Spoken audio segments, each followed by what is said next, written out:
Welcome to Empowered. I'm Elizabeth Naumovski. Change isn't a setback, it's an open door. Each twist, each challenge, an invitation to rise stronger. When we lead with empathy and courage, our authenticity becomes a light for others. And when we dare to step first, to take risks and carve new paths, we show that our journeys aren't just our own. They're blueprints for possibility. Today, we celebrate the power within every woman to lead, to inspire, and to transform. To share her story and her journey, I'm joined by Lesley Conway. She's the head of Walmart Connect. Lesley, welcome back to Empowered. So great to see you again. Thank you. Wonderful to see you as well. So I want to ask you, what inspired you to pursue a career that spans multiple industries and companies of different sizes? When I think about my career, I've really never optimized for comfort. I've always optimized for growth. I've been really intentional about putting myself in environments where I wasn't the expert in the room, because that's really where you learn the fastest. It's from, taking in the environment and ensuring that you're just listening to the people because everyone's there for a reason. So when I think about it, moving across industries and company sizes wasn't really a random thing. It was about building perspective. I think it was random in the moment, but you start to see a pattern in how you're acting and not in just the roles you've taken on. And every time I've stepped into something new, it's forced me to evolve both professionally as well as personally. And I think it really goes back to one of the first changes that I made, which was from Chum to Astral. So I knew radio. It was a very safe, familiar space where I had tons of mentors and a lot of sponsors. And I suddenly decided I moved to a competitor that had the industry that I knew in radio, but not the support network. And it was a real chance. It forced me to explore what I believed about my capabilities and my leadership, whether that was about me, and then how much of it might have been about my circumstance. And because I did that really early on, and I did realize that it was about my leadership and what I could bring to the table, I kept doing that because I wanted to keep pushing myself. So I think it's that, growth rarely comes from staying where you are um, in a place that's already strong. I think it comes from stepping into what's unfamiliar. So how have you navigated the challenges of transitioning into leadership roles in new entities throughout the years? So I think when you step into a new space, your credibility doesn't come from what you know, it comes really from how you show up. So I like to focus on three things. I listen really deeply when I first come in. I try and understand the people and the culture because you have to build trust before trying to drive change. If I came in and just said, here's what it is and this is where we're going, and didn't give myself a chance to learn about what had been established and what the foundations were, that I'm not growing on what's already happened. I'm really kind of going off and putting a lot more risk into the situation. So I think there's a point where you realize that leadership isn't about having all the answers. It's about creating clarity where there might not be any. So you have to see what's there and what the foundation is, and then start filling it in and driving that future in that direction and that vision.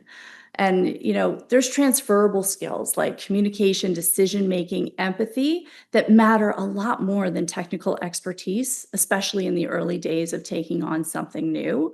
Even just having come to Walmart Connect a year ago, I knew media really well, but retail was new to me. And I think I had to assume that every single person was there for a reason. So I didn't want to get in the way when I first came in. I wanted to lean in. I wanted to learn. I wanted to listen. I wanted to see where could I make the biggest difference for the people and the team that were there, while still respecting all the great things that had come before that we could build upon.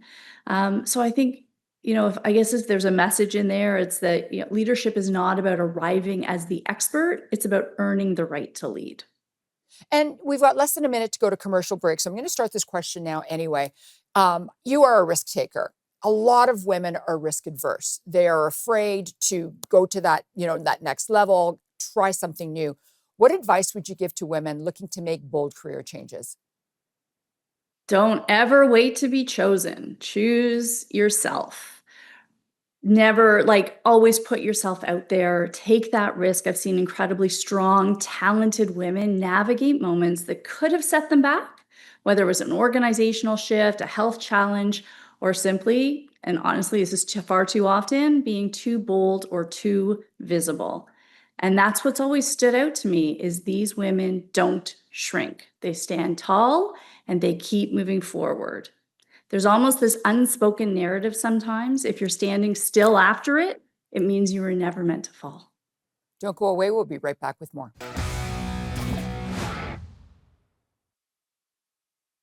Welcome back to Empowered. I'm Elizabeth Naumovski. Today, we're embracing change as an opportunity, not a setback. Now, Lesley, the question I asked you before we went to commercial break was, what advice would you give to women looking to make bold career changes? And you had an incredible line before we went to break. And I think it's important that we say it again because it's powerful.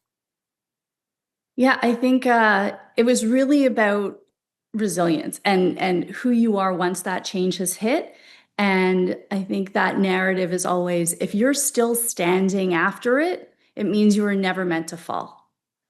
So it's something that women are kind of rewriting every day. We're rewriting our stories and our narratives. And when I think back to even when I left Mindshare, like leaving Mindshare was not my intention. I would have been there forever. But they restructured their global ways of working, and I no longer had a standalone business. And the truth is, that's what I do. I run businesses. I need top line, I need bottom line, I need everything in between. And now that side of the business was really going to be run by the holding company. So it meant change. It was coming again, and it was time for me to go. And I didn't know what next looked like. And that's always a risk and it's always uncomfortable. But in that moment, the team and those clients meant everything to me. So I prioritized that. And I just knew that I would figure the rest out later.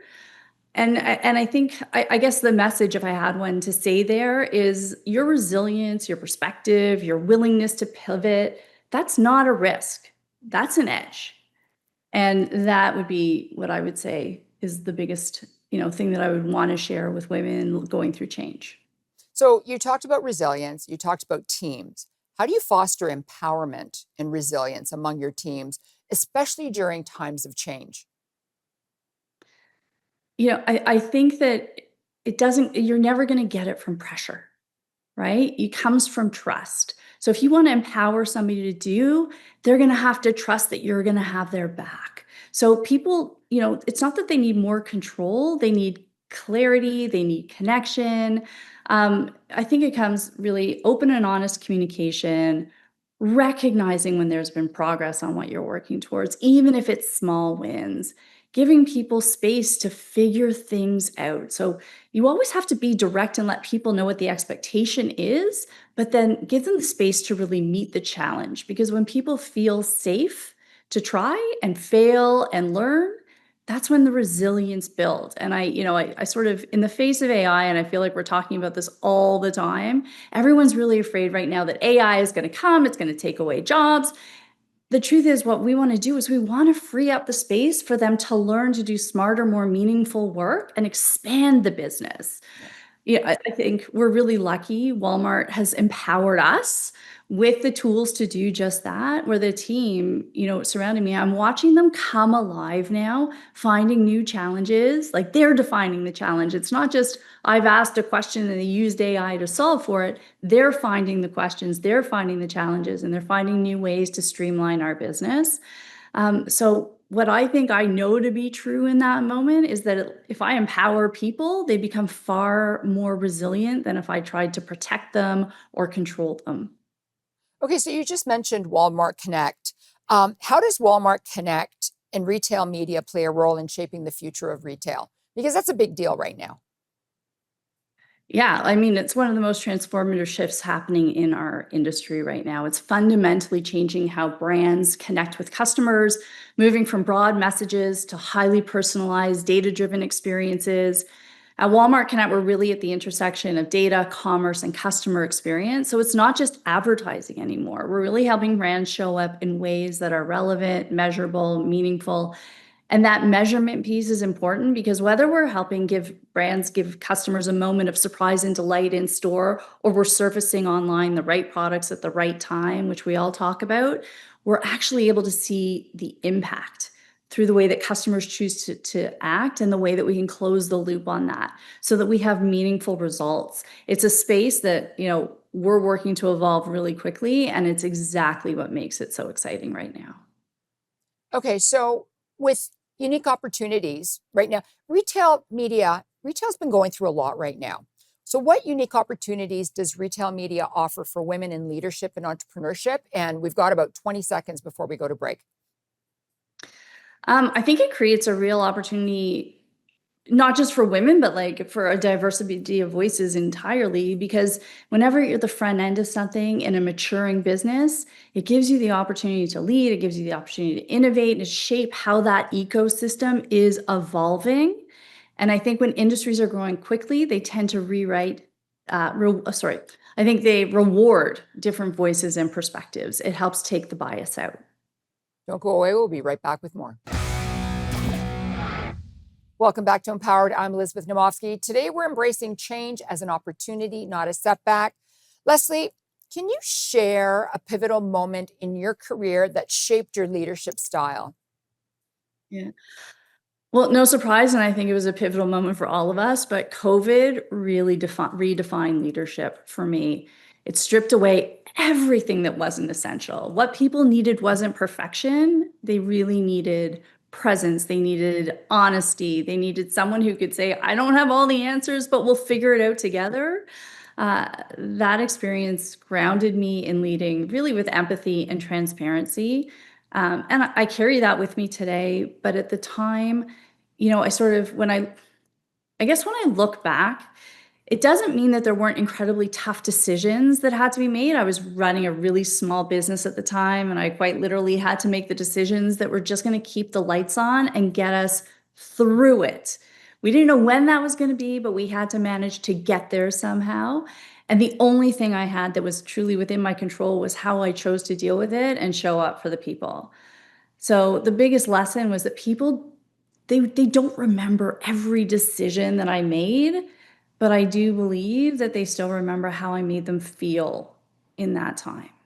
And that was really, really powerful at the time, incredibly scary. But looking back now, probably one of the most pivotal points in my leadership. But I think that's really important because you have a lot of leaders that lead in a specific style and look for perfection and look for, high boundaries, whatever it is. But you're right. When we went through COVID, like all the rule books and everything was just thrown up in the air, and it was survival for a lot of corporations. And I think you're right. That was it was a pivotal learning point for everyone, especially people in leadership. Absolutely. And you can't lead others effectively if you're disconnected from yourself. Yeah, and you know what? So That's a good point. That's a very good point. I want to move on, and I want to talk to you about balance. How do you balance the demands of a high profile role with personal well being and authenticity? You have a family, you've got work, you've got friends, you've got a lot going on. no kidding. But we all do.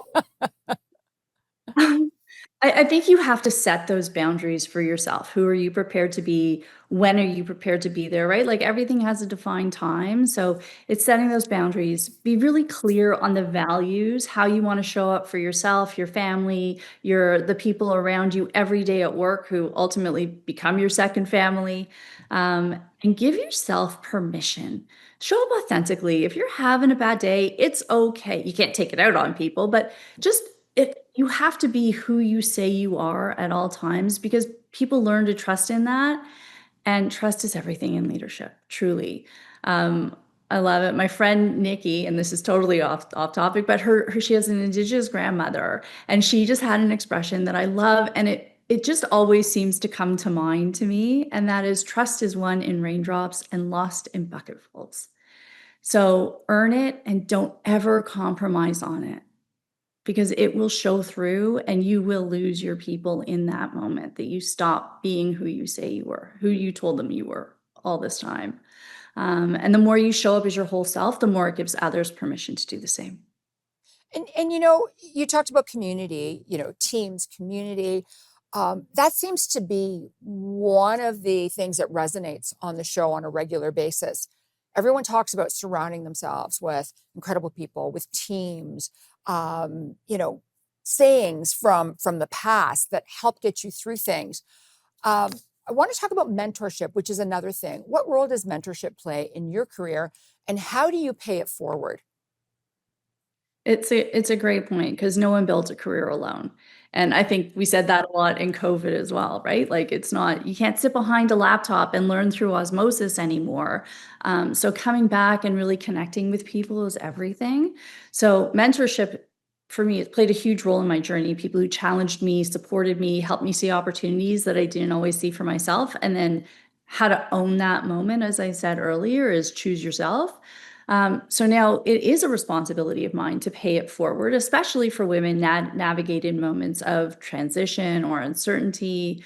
Um, you know, I think it's knowing what you have to give. And at the same time, for anybody looking for a mentor, it's knowing what you're looking for. Because both people have to take time, change those boundaries that you have, take away from something else, and be intentional. We'll be right back with more.